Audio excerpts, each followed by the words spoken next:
Hi everyone, back to Evermore YouTube channel. It's Chris back with the aftermath. That's right, the dust has settled from Newcastle United's amazing victory against Aston Villa at St James's Park yesterday. 3-0 to Eddie Howe's Mags. Loads of talking points in the game. As always, we jump on and do the aftermath after the post-match, which is always a bit raw straight after the game. You know, your emotions are high. Sometimes you see things in different cold lights of day, you know, shortly after the game when the dust has settled. And I don't really see anything differently, if I'm brutally honest with you, what I said in the post-match analysis. So I'm going to get right into this straight away. What I'm going to say about Newcastle United is it's very hard in the post-match. We got loads of comments flying in to deal with, and thank you very much everybody for that. Love the comments, like and subscribe.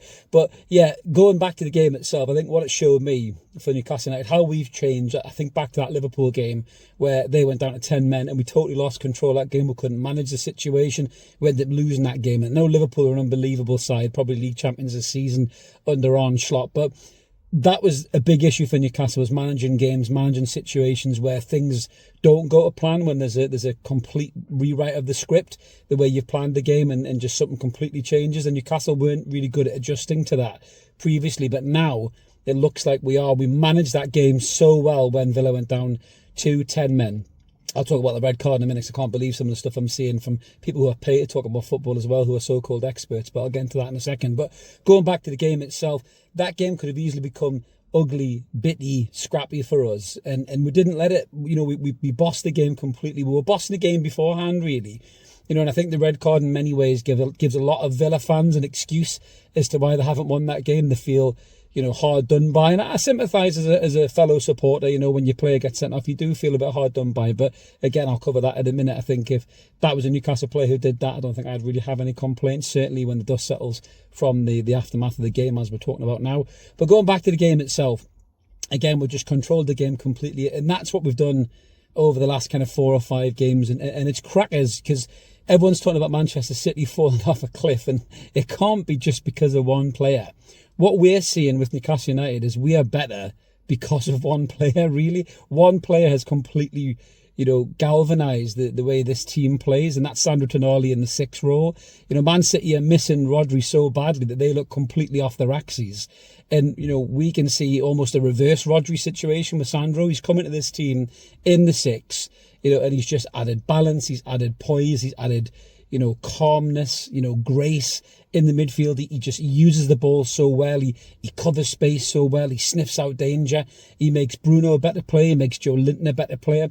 Everybody around them seems to be raising their game because Sandro is bringing it, and bringing it at a level that everybody else wants to be at. You see Isak come alive a lot more as well, because the creative players aren't worrying about defending and tracking back and sitting in a 6 role, the 15, 20 yards further up the park, making things happen, spreading that wide to the likes of Gordon and Murphy, again, who's added great balance on the right-hand side. Not the best footballer in the squad, no doubt about it, and still needs to be upgraded on, in my opinion, in the January transfer window. But with Tonali at the base of this midfield, the whole team just looks a lot more balanced. It's a little bit like a ship without an anchor, effectively. You know, it can drift out to sea, like what City are doing without Rodri there. I just hope to God they don't come in for Tonali in January. But this is the thing. One player in that position, if they're such a talented player like Tonali, and they have the mentality and the in-game presence that this man has, they can completely fix what was going wrong. And credit to the manager for that, no doubt about it. You know, it took him a long time to do it.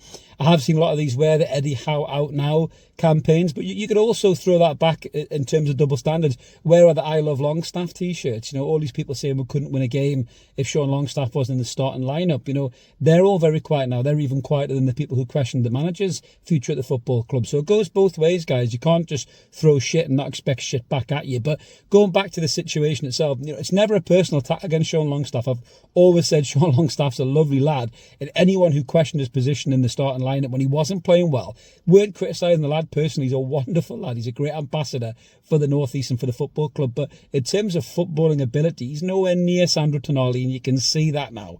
And Sandro Tonali is the first name on the team sheet. There's no question about it. He's helping us dominate midfield. You know, obviously the FA Cup's coming. It'll be interesting to see what happens with that. I don't think Sandro will start that game. It'll be interesting to see what Eddie does to shuffle the pack against Bromley. But that player seems to have almost galvanised this team completely. Everyone's levels are up. We're playing really well, and we're not even playing the way we used to play. You know, I saw a great video from Craig Hope talking about evolution of the football club, and it is. This isn't Newcastle's intensity as our identity side anymore. The intensity comes in short bursts, which is, I think, exactly what the hierarchy were thinking when they brought in the likes of James Bunce to manage players' workload. You know, that kind of 70, 80 minute worth of intense pressing was brilliant to watch, but it absolutely decimated the squad. It burnt them out. We had loads of injuries because of it. I think what we're doing now, because we've got somebody in the midfield who can use the ball so well, Bruno has a great foil to make passes in between them, catch a breath, everyone catches a breath, and then press again 10 minutes later. We're able to manage the workload of the players a lot better, still press, still be intense, like we saw in moments yesterday when Joe Linton gets his goal, he takes the ball off Onana. That was a great press. We pressed Villa back a lot of the times when they were stupidly playing from the back. So I just think the way Newcastle have evolved with Sandro Tonali in that midfield is a joy to watch. It really, really is. And you add another one or two quality players to this squad in key areas, you know, like the right-sided centre-back, despite how good Cher was yesterday. He was excellent yesterday. He really, really was.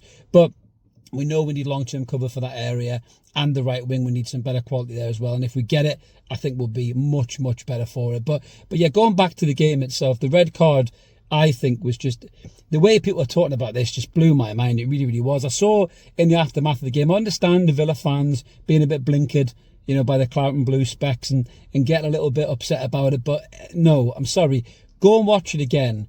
And for the pundits, the experts, but even Alan Shearer, Alan, I can't believe Alan Shearer was saying this as well. I mean, the only reason I can think of is that everyone was going to start pulling up Shearer's tackles from the past where he probably would have got red carded every week, but that was the 90s, not now. You can't get away with that kind of challenge in 2024. You just can't in the world of VAR. But never mind VAR, the referee spotted it and he knew exactly what John Duran was doing. And all this talk about, oh, where else can he put his legs? If you fall, if somebody takes your footing away, you either put your hands out to stop yourself, so that he would have fell and put his hands on Cher's head and buried him in the grass probably, or you drop to your knees, so he would have knee dropped Cher in the back. You know, even if he just tripped over and his knee kind of caught Cher in the face or something, I would totally understand not giving him a red card for that. It's the extension of the leg when he goes through. So he tries to make the challenge with Cher. That's not a red card challenge. A kick up the arse isn't a red card challenge. It's the extension of, I think it's the right leg where he kicks up into Cher's back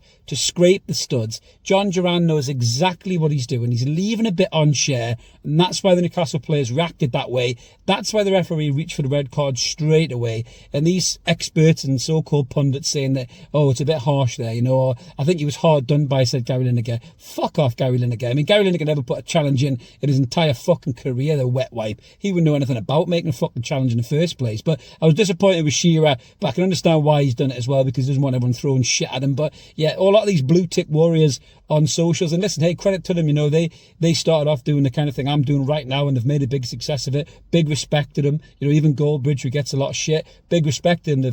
They've carved out a very good niche in the space for themselves, and you know, innate respect for that, totally, from a fellow content creator. But open your eyes, guys. Look at the extension of the right leg. That is intent. That is a foul. John Duran did exactly the kind of shit that Mitro used to do for us week in, week out, and he got caught by the ref and he got sent off. End of subject. I've seen Villa fans saying, should we appeal the decision? If they appeal that decision, it should not get overturned at all, because it's a blatant red card. He's extended the leg out, he's studded Cher at the back, and he's got caught out for it. That's my take on that. And I can't believe mainstream media have any other take than that. Sky Sports have a bit of an agenda against us, so it doesn't surprise me that they don't think it's a red card. But I was disappointed in Match Today and Shearer, you know, kind of not saying it was a blatant red card as well. But that's the thing about football. These things are looked at very different ways. But for me, the extension of the right leg, 100% intent. But yeah, that's my thoughts about the game, guys. Brilliant performance once again. We go to Manchester United. What a great time to play them. They've just been beat off Wolves, who are dog shit. Bruno Fernandes is suspended. Ugarte is missing the game as well. With our dominant midfield, this could be a real great opportunity for us to finally get a win at Old Trafford for the first time, not including the cup game, for the first time in the league, I think, since the days of Johan Cabaye, when we had another dominant midfield as well, ironically enough. So yeah, really looking forward to going to Old Trafford for once, I must say. And I'll be back with a preview for that and a post-match analysis. So keep it evermore, guys. In the meantime, let us know in the comments below what you thought about the game, the red card decision as well. Did you think it was a red or it wasn't a red? Happy to hear both angles of it. Not going to give anybody abuse as long as we all keep it above the belt. Absolutely fine. But yeah, dominant performance from Newcastle. Sandro Tonali is the man. That midfield is just brilliant at the moment. Bring on anybody. Bring on Man U. Bring on Spurs. If we beat them too, Champions League could definitely be back on the cards. Have a belter, everyone. We'll see you later. Cheers.